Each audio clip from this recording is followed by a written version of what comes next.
Kainin natin to, iba't ibang flavor ng patata. Lara, let's go!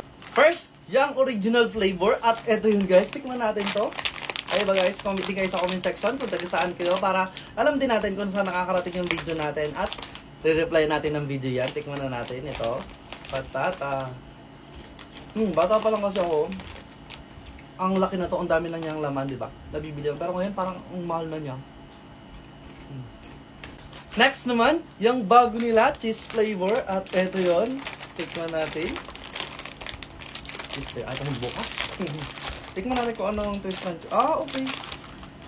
Ano lang din siya, parang siyang cheese string, parang style. Ayun, no, di ba? Coated lang din siya ng cheese. Tikman natin kung masarap.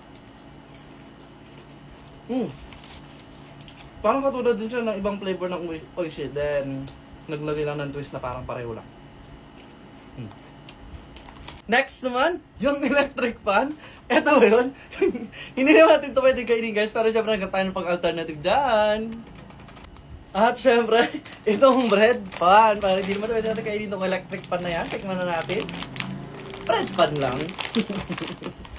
Tikman natin.